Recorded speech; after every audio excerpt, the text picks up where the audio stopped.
Coming up, I'll discuss the Hunter Biden guilty verdict. I also want to talk about the various issues that give rise to political infighting on the right. I want to show how this can be avoided. John Guinn, a retired U.S. Border Patrol Division Chief, joins me. We're going to talk about the utter inadequacy and, in fact, hypocrisy of Biden's new executive order on the border. Hey, if you're watching on Rumble or listening on Apple, Google, or Spotify, please subscribe to my channel. This is the Dinesh D'Souza Show.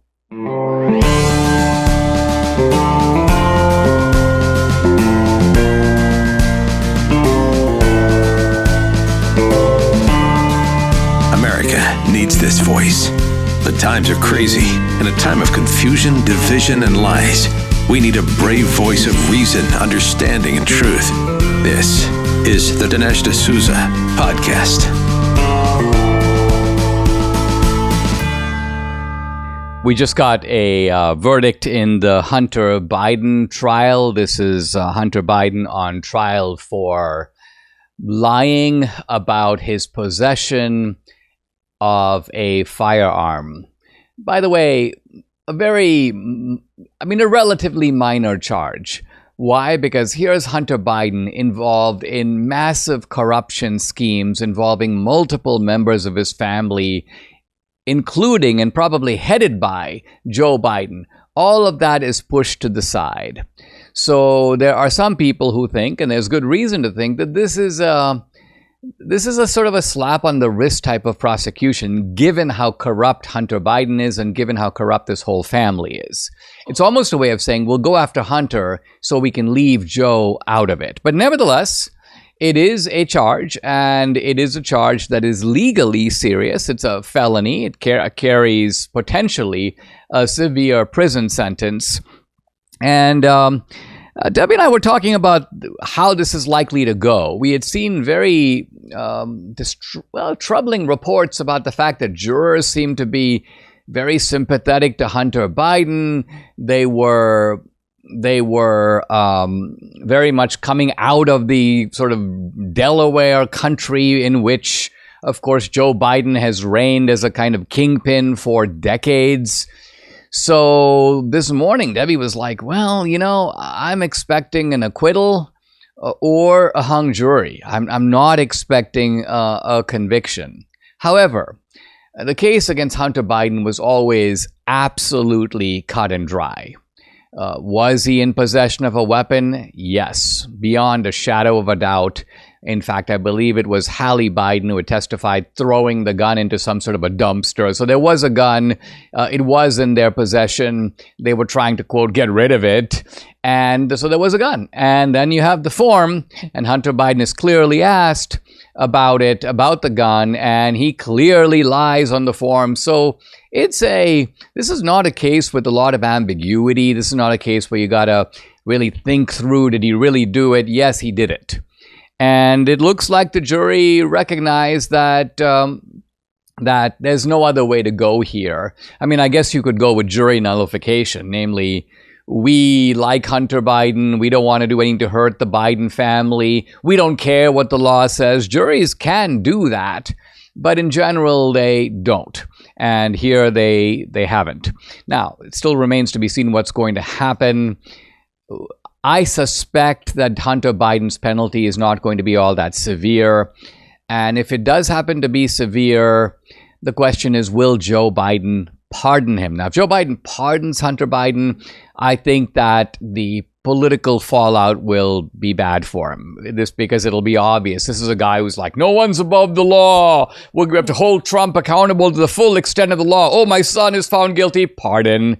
So this will not really work politically. It'll probably be a wound for Joe Biden, but it might be a wound that he's willing to endure. I mean, let's think about it. Hunter Biden is somebody, well, first of all, he seems to admire Hunter Biden. I mean, he's literally said Hunter Biden is the most intelligent man he's ever met, which, I mean, who knows? But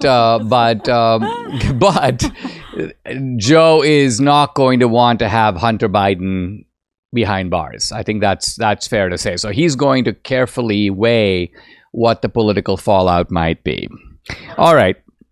let me move on to the topic I had planned to talk about before the news came through, which is just I wanted to make a comment about conservative infighting, because there's a lot of this is going on. I can think of 3 examples right off the top of my head. All the infighting in the Daily Wire over Candace Owens, which has not subsided, by the way. There's still new revelations about this and that. Candace now claims that the Daily Wire had a spy who was trying to trap her into saying certain things and secretly recording her. Then you had a very acrimonious recent combat between Laura Loomer. Well, Laura Loomer's had combat with several people, but I'm specifically thinking of Dana Lash. I don't even know what that one was all about, but I do know it devolved into very vicious ad hominem in which Laura Loomer was making comments about Dana Lash's husband, and Dana Lash was lashing back. And then more recently still, the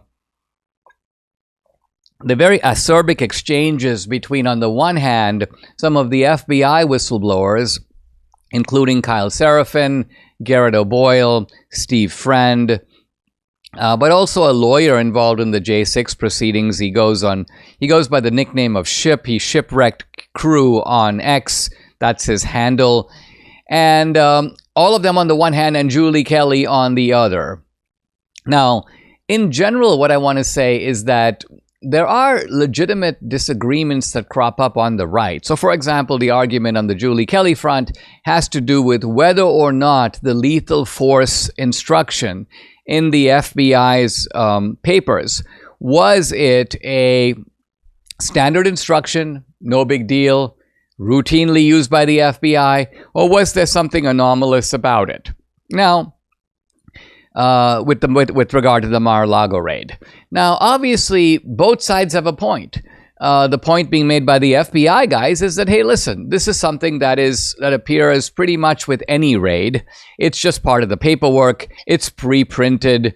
You don't expect the ordinary FBI agent who sees this on every single raid instruction to go to a supervisor and go, why is this over here? Let's reconsider this policy.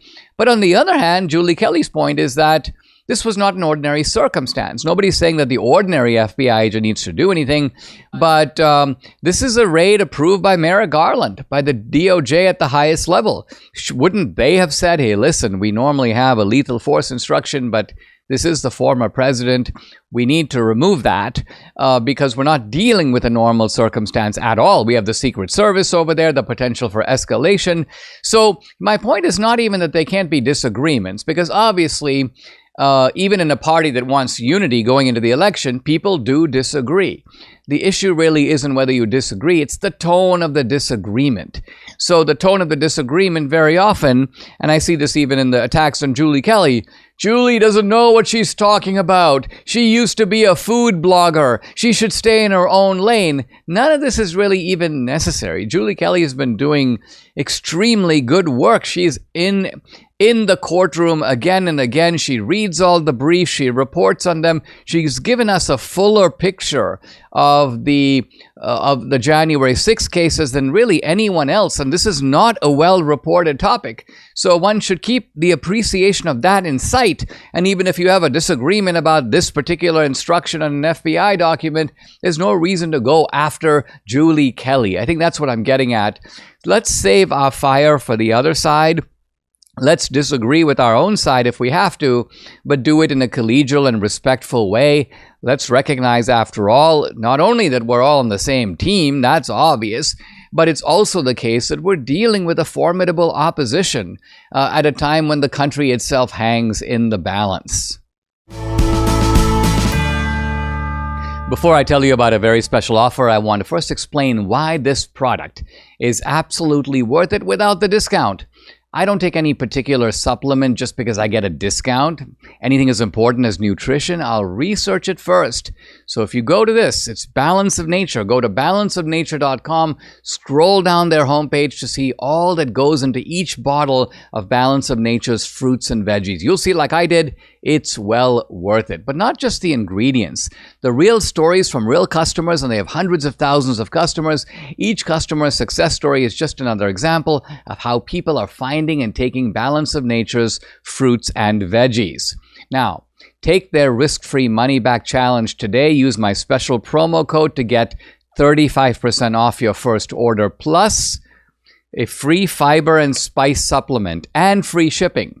The number to call, 800-246-8751. The number again, 800-246-8751. Or you can go to balanceofnature.com. You got to use the discount code. It's America. When you use discount code America, you'll get the special offer. It's 35% off, plus the free fiber and spice, plus free shipping. Big tech, big government, and the progressives have done everything they can to silence truth and sanity, but there's a secret weapon out there that they can't touch. 1 year ago, a new digital streaming platform, the Real Life Network, was launched to provide a desperate world with much-needed programming free from the overreach and interference of government and media. The explosive growth that they've seen speaks for itself. In 1 short year, more than 100 programmers have jumped on board to provide content, from podcasts and interviews to sermons and conferences to kids shows and feature-length films. I'm proud to be among them, as you can find the Dinesh D'Souza show and several of my interviews on Real Life Network. And get this, over 30 million minutes of programs that are free from the influence of secular agendas have been viewed. Real Life Network can change your life, and it's free. Sign up now at reallifenetwork.com. Receive a free digital download of Countdown, a book from Real Life Network founder, Pastor Jack Hibbs. That website again, reallifenetwork.com. There is a very sharp vein of panic running through the left as we approach the 2024 election. Now look, this is not an election I'm taking for granted. I'm not one of these guys who goes, oh, Trump's got it in the bag. Not at all. Debbie is actually more pessimistic than me. She's like, well, you know, if I had to bet today, just because of the determination of the left, the resources of the left, the cheating of the left, I'm not sure that Trump would make it if it were right now, even though Trump is leading in the polls in all the swing states. But nevertheless, the left likes to have elections to be a foregone conclusion. And they had the shock of their lifetimes in 2016 when, even though every poll had Hillary Clinton decisively ahead, Trump won the election. In 2020, Trump was behind, and substantially behind, in every single poll. Not once in the duration of that election was Trump actually leading. But he is leading now. And so I was not surprised to see an article. This is in a London publication. It's The Independent. And it's written by a guy who used to be a fairly high up guy in the trust and safety division of Twitter, of X. His name is Mark Burrows. And essentially he's whining that he no longer has the same kind of influence that he once had and other people like him had to control the debate, to essentially regulate the discourse leading into the election. Now, he doesn't see it this way. He doesn't put it this way. Here's the title of the article. Fake news on social media is the crisis we're all ignoring. Trust me, I worked for Twitter. First of all, we don't trust him.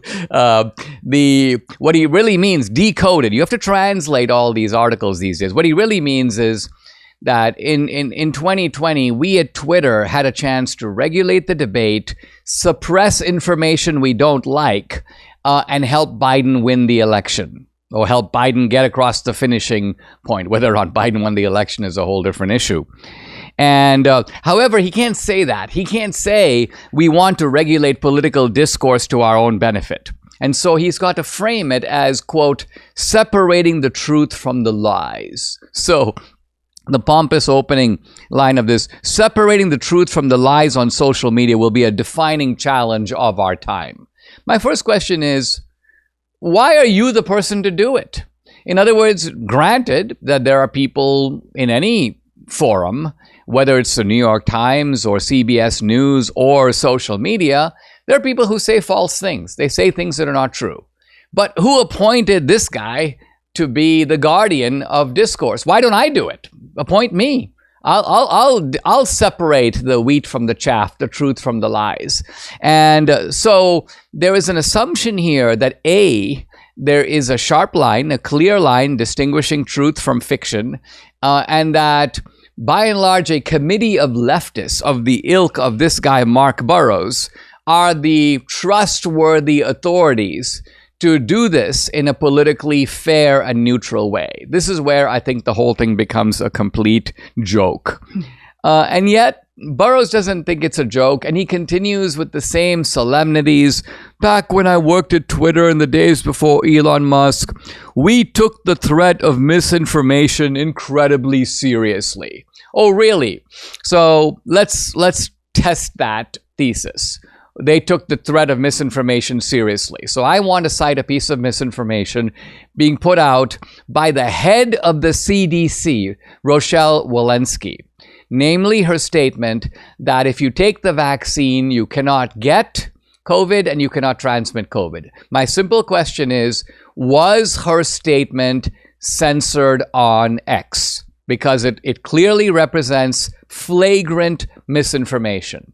The answer, no. She was never censored. She was never censored on X. She was never censored on YouTube. She was never censored on Meta or Facebook. She was never censored anywhere. And therefore, right there, we took the threat of misinformation incredibly seriously is a complete joke. Then he goes on to say, and very disturbingly, we worked with Reuters and Associated Press to debunk rapidly growing and unreliable stories. Now, these are two of the most flagrantly left-wing outlets, Reuters and AP. AP's fact-checkers are themselves brazen liars. These are people who essentially convert argument into so-called fact-checking. I saw this, for example, I've seen this with my own films, but you can see this in so many different contexts. They twist things. If Joe Biden says something flagrantly false, they'll rank it true. They'll say, because when you look at the context, you can clearly see what he meant to say. So even though Joe Biden said one thing, he actually meant another thing. This kind of forgiving approach is never taken toward anybody on the right. And then this guy, Mark Burroughs, actually goes on to say, we coined the term pre-bunk. So you debunk a story, you pre-bunk a story before it even really spreads. You're pre-bunking it. So a story has not even gotten out there. It's not viral. No one's actually paying any attention to it, but you're like, I'm going to identify this story as a potential source of misinformation. I'm going to shut it down. Well, needless to say, this guy is really upset with Elon Musk.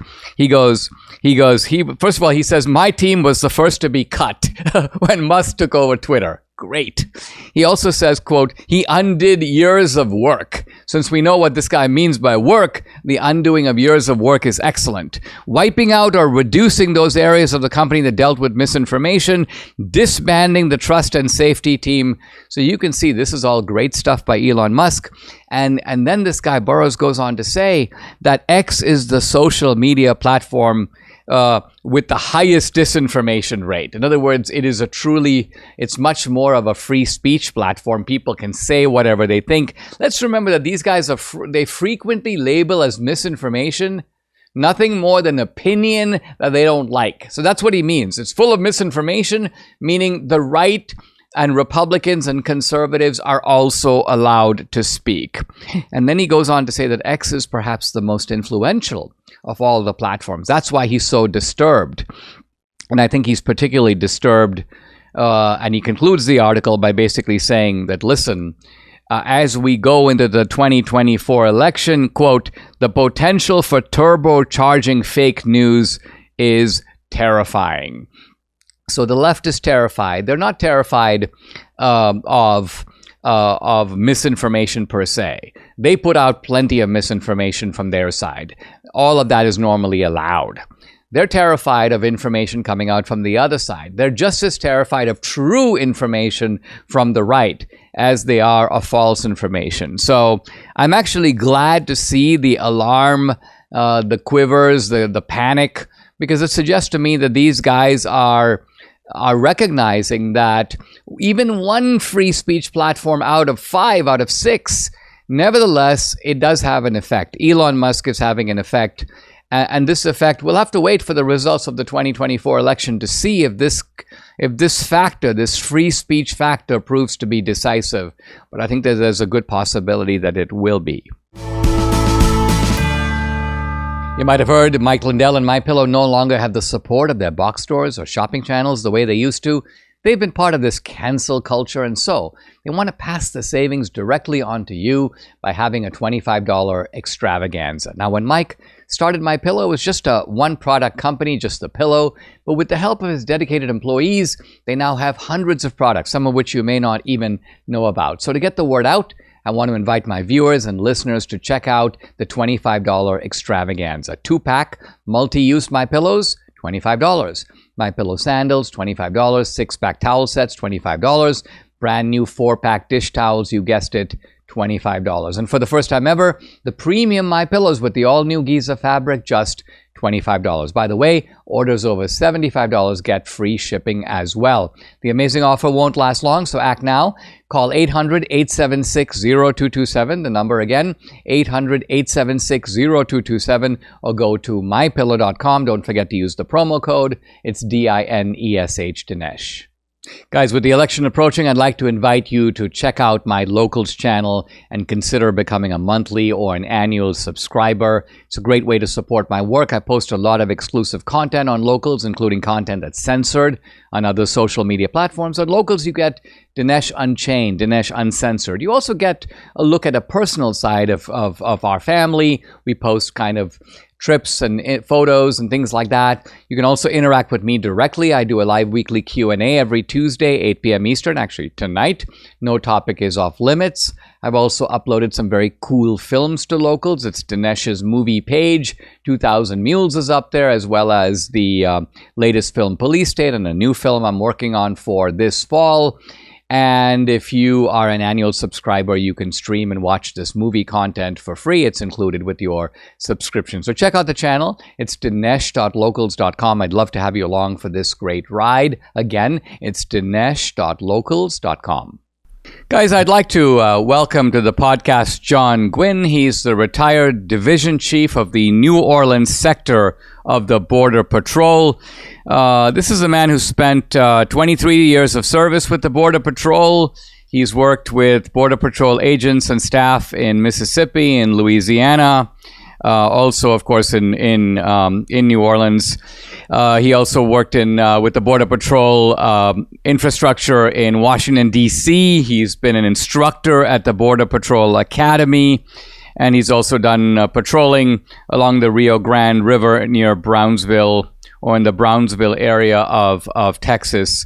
John, welcome. Thank you for joining me. We had the pleasure of meeting at the reunion in the Rio Grande Valley of Debbie and her class at Harlingen High School, the 40th reunion, and you graciously agreed to come on and join me. Let's talk about this border crisis. I want to get to Biden's recent executive order, but before I do, how did we get to a point in which we've had over the past few years several million people entering the country illegally with the immigration laws that we have in place? How is it possible to flout the law, or at least go around the law, and have this kind of mass invasion, I guess I could say, of this country? How did that happen? Well, first of all, thank you for having me on. It's a pleasure to speak with you. I would have to go back over my career. I worked for 4 administrations, starting with Bill Clinton, then to George W. Bush, and to Barack Obama, and finally with Donald Trump when I retired in 2020. What I've seen over the years is every president approaches immigration slightly differently, but they also have in some ways, to use just a simple term of kicking the can down the road, to not being able to actually address any of the key problems. From my perspective, I think it boils down to this very simple fact. When you have people from Mexico enter the United States, they're able to be sent back almost immediately. When anyone else from any part of the world enters, they are not able to be just sent back unless there is intense cooperation between the United States and Mexico, which was what was established with President Trump. So what you're dealing with now, despite the semantics of this executive order, you will still have people entering the United States that cannot be sent back to Mexico because they're from Honduras, they're from China, they're from Moldova, they're from wherever. But the problem is that you cannot send them back to Mexico without a formal deportation. And that requires extra funding for that deportation. So you still have people entering, whether they can apply for asylum or not. They're still going to be able to transit the United States to wherever they want to go, and then no one will be looking for them after the fact. John, explain to me why they can't be, you say they can't be sent back to or through Mexico. Why aren't they refused entry in the first place? In other words, does a country really have to have treaties with other countries? You know, if I build a fence around my home and people come and say, hey, I want to come visit you and I want to have a court date or whatever, why don't I just say, well, listen, your court date is next year. Show up when the court date is due. And in the meantime, sayonara, we're not letting you in the country because you showed up of your own volition and you have no legal right to enter. So why do we need treaties? Why do we need funding? Why don't we simply say you're not allowed in? Well, I think it just boils down to simply, like, for example, there were lots of times when I was working in Brownsville that you would have people from Honduras or El Salvador or from Guatemala who would cross and they would pretend to be from Mexico. And during that time, you could grant someone a voluntary return, simply send them to the port of entry, to the Brownsville Gateway port of entry, and then they would walk across the bridge.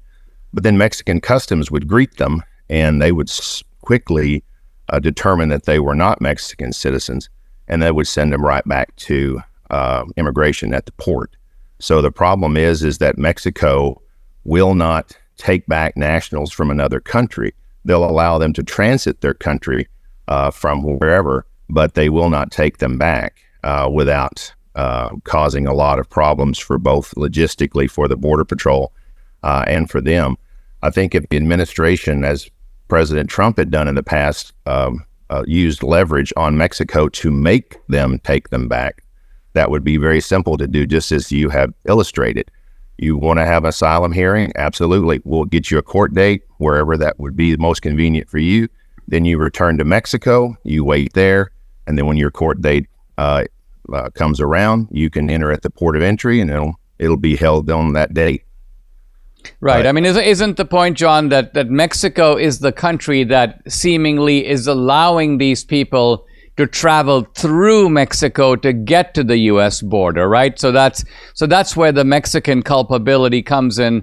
But let's talk about Biden. What was the big departure of Biden from the Trump policies? Did Biden basically just say, hey, listen, by and large, if people show up, whether Mexicans or not, at the U.S. border, claim that they want asylum, we will give you a court date, but allow you to stay in the United States in the meantime. You scattered throughout the country and you may or may not show up for the court date. So in other words, you essentially now are in America, even though you are not legally here. Well, going all the way back to my first year in the patrol in 1997, the ability for the Border Patrol to, we don't house people. We don't have at the time, we only had a small detention center. We don't even have the facilities that, say, a county jail would have to hold people for extensive periods. Now they have an elaborate structure of tents and all kinds of things in South Texas. But another portion of the government, immigration, or the enforcement and removal operations, they handle the housing of these people. So if they did not have space for those folks, they were granted what's called a notice to appear. They were given a court date, say in Dallas, or you'd ask the person, where are you going? Oh, I'm going to Dallas. Okay, we'll set up a court date in Dallas. Then they just transit to Dallas because there was no way for them to be housed. I jokingly say sometimes you can't put the entire country of Honduras in jail unless you build large enough facilities to hold those. And I think the optics of building internment camps would probably be something that any politician, Republican or Democrat, would not want to do. It's simply a question of logistics. If you want people to be deported back to their country, you're going to have to pay for them to go back, or you're going to have to force Mexico to receive them and transit them back through their own country in the way that they allowed them to enter in the first place. So you can put the onus on Mexico to actually do more to support this, but otherwise, it's the same thing that happened when I first began being a Border Patrol agent in 1997. You grant people a notice to appear, and you never see them again. What impact, if any, is Biden's executive order going to have? I mean, it seems quite obvious. It's released shortly before the election. It's not even a kind of necessarily enduring order in a sense. It carries through for a few months. And it also is porous. In other words, it's not a full stop on illegals. It rather is, we're just going to sort of monitor and reduce the number of illegals coming in. So it seems largely political optics. What effect, if any, is it really going to have on what's happening at the border? I don't foresee any real impact because what's happening, you may say the folks who enter illegally will not be able to apply for asylum. But the one thing I learned early on in my career studying immigration law, it's one of the most complex law systems that I have ever encountered. There's certain things that the law says this cannot happen, this will never happen, and then boom, there's a waiver. So you automatically see waivers in this executive order for all different types of people, including unaccompanied juveniles, etc. I don't think there'll be any change whatever because ultimately, as I've said, the people enter, and unless Mexico agrees to take them back, they are released because there's never enough funding to hold the people in detention centers.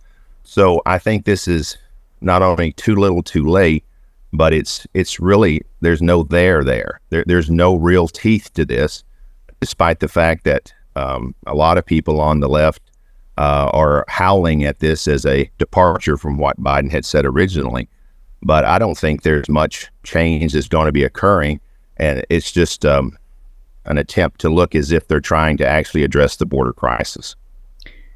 The problem, as you describe it, John, would even seem to be a problem if Trump is reelected, because there's been a lot of general talk about, number one, closing the border, number two, deporting or sending back a bunch of the illegals who are now here. But as you outline it, this is going to be no easy task. It's going to be both cumbersome and expensive, because you have to track these people down, and then you have to pay, as you say, to evict them, to eradicate them. How would you go about, if Trump were to call you and say, listen, develop a plan for me to carry this out, how would you do it? I think the optics would be so bad for building internment camps for people to be housed. I think both sides, left and right, would decry this as some sort of reminiscent of Japanese internment camps during World War II, and it would look bad. I think ultimately there has to be something that dissuades the people from coming. You know, we've heard about these push-pull factors for years about why people come to the United States. Well, now they're avoiding gangs, or they're avoiding crime, or they're avoiding our climate change has affected their homeland, or even COVID, I heard, is an excuse for coming to the United States.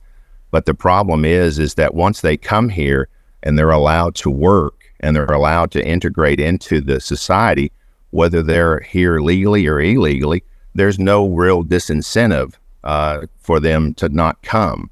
So if they can't find a job, and the laws that are on the books now are actually enforced about not employing illegal aliens, they would stop coming. Well, the people who legitimately wanted a job would stop coming, but I think the folks who would be coming here to do nefarious things would not. They would continue to enter. Not to mention, isn't it a fact that as long as the illegals qualify for a whole ensemble of benefits, which we're seeing in many, many cities, I'm assuming that the package of benefits varies depending on whether you're, in New York or Indiana or wherever, but nevertheless, you hear about illegals are provided subsidies for housing, they're provided subsidies for food, they get various forms of medical care. So if you're getting all that, then, I mean, it doesn't even matter if you don't have a job, because you probably have a better life in the United States simply subsisting off the taxpayer and the state than you would if you were to try your hand at jobs in Honduras or Mexico or wherever. Well, you're exactly right. I mean, if there isn't a reason for them not to come, they'll continue to be here, and telling them that, well, you won't be able to apply for asylum now. Well, you know, to me, most of these, or 90% of the asylum cases, especially in the district in El Paso, they were rejected as not being legitimate. You'd have to change the law in order for them to actually be able to qualify for asylum, despite what they're saying is the root reason. We understand that economics, I think, will continue to be the main pull factor from anybody else in this country or outside of this country to be here. They want to be a part of this country in order to reap the benefits of being here, whether they're a citizen or not, living in the shadows or not. I think if President Trump would reinstitute the stay in Mexico policy, I think you would see an immediate change in the flow. Because if you told the people, well, we'll set up your asylum hearing, but you're going back to Mexico and you're not going to be able to stay here in this country and benefit from anything. If you truly want asylum, go back to Mexico, wait your turn per se, and then see what happens. But that's not, in my opinion, that's not why people are coming. They just simply want to be able to be let in, as they have for the last 25, 30 years, and then just simply disappear into the scenery. Because ultimately you need more agents on the interior to go and find these folks. Are there enough ICE agents, HSI, Homeland Security Investigations? Are there enough of those folks to find them? I would say no. Yeah, I mean, I think what this is a case where asylum has become not really asylum, but a pretext, right? Because I remember going back to the Reagan days that asylum really had a very specific meaning. It meant that you are fleeing persecution, by and large, from a communist country. That's it. Not that you were in a poor country and there are gangs that are molesting your family, or that you kind of needed to get out, or that the rains were too heavy and your home got washed away. None of this was even considered, was even taken seriously. So the fact that someone can show up here from pretty much anywhere and say asylum, it's almost like it's become the magic password to get in the country. Well, John, you're giving us an idea of how difficult this problem is to solve. I mean, Biden doesn't want to solve it, but even if you did, it's not an easy one to undo. But I've been talking, guys, to John D. Guinn. He's retired division chief of the New Orleans sector of the Border Patrol. John, really appreciate your insights, and thank you very much for joining me. Well, thank you for the opportunity. I really do appreciate it. It was nice meeting you and seeing Debbie there at the reunion. It was a good time was had by all. Absolutely. I'm talking about the 4 British folkways that shaped America, and we are on number 4, which is the people of the borderlands who moved from the borderlands of Great Britain to what is called the backcountry of America. And I made the point last time, but I want to focus on it now, which is that even though most of the border people were scruffy, they were poor, this doesn't mean that there wasn't a borderland elite. There was a borderland elite even in Great Britain. These were the people who were the leaders, the landowners, the heads of these big Scottish and Irish clans. Now, what's a clan? It's an extended family. It's people who are bound together by blood and by sort of neighborliness, people who think the same way, live the same way. If you watch the movie Braveheart, you see in it these clans resisting the force of the British. And the clan leaders were the top echelon of border society. So when they come to America, it's pretty much the same thing. What develops in America is a backcountry elite, a backcountry aristocracy. Now, because these are border people, the aristocracy is a little more sort of roughneck than a traditional aristocracy. A Puritan aristocracy, you can imagine, would be very refined, would be very cultivated, which is not to say it eschews violence or avoids violence, but the violence is channeled through legal mechanisms. So-and-so is going to be, burned at the stake and so on. And but it's not like I'm going to go burn you at the stake myself. But what you have with the backcountry aristocracy, the sort of redneck aristocracy, is people who are raised as gentlemen, who are educated, but these are also rough people and tough people. And a classic example of this is Andrew Jackson. So let's look at a little bit about Andrew Jackson. This is a guy who was quick-tempered. He used foul language. He took up with the wife of another man. This was a woman named Rachel Donaldson.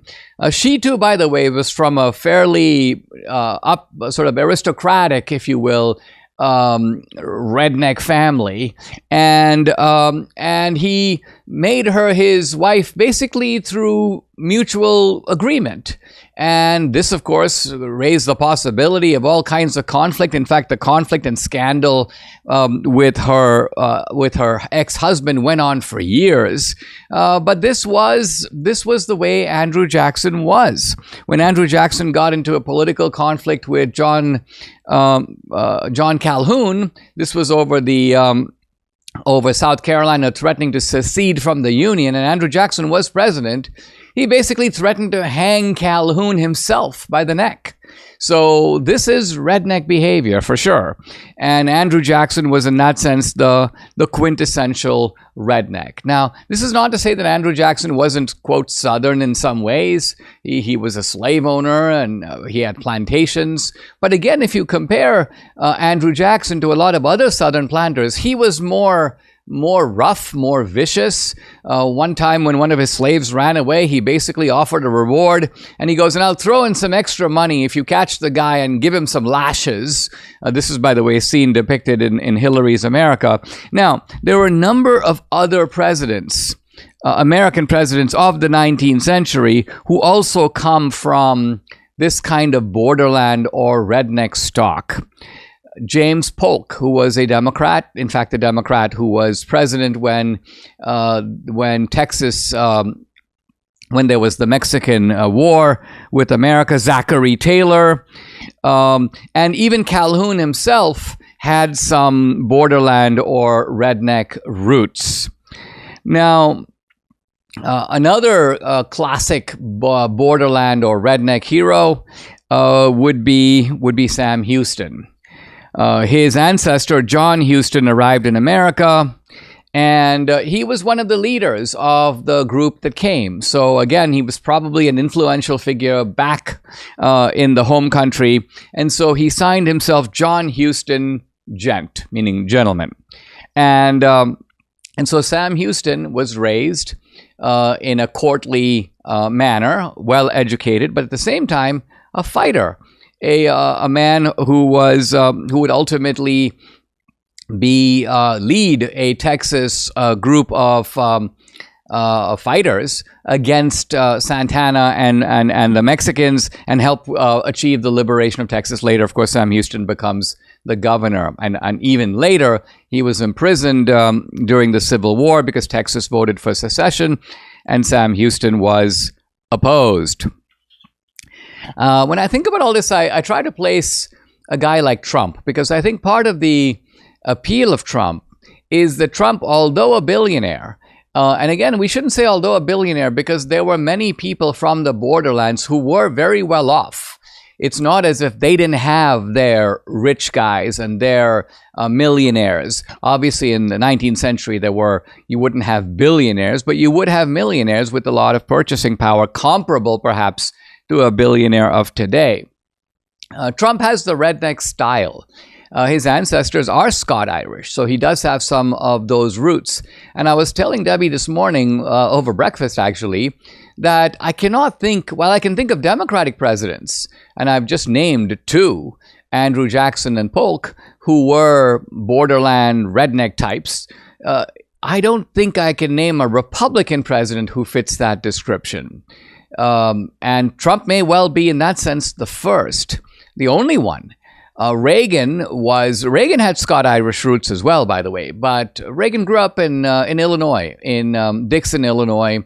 If you look at the Reagan style, although it's not the same as like Mike Pence or the same as, say, as other typical Midwesterners, Reagan does have the Midwestern style. He is very genial. He would rather settle an argument with a quip or a joke. Reagan's manner was, in that sense, soft. Even though Reagan could show a flash of anger, Reagan was a strong figure. But nevertheless, I would say Reagan was more of a Midwesterner.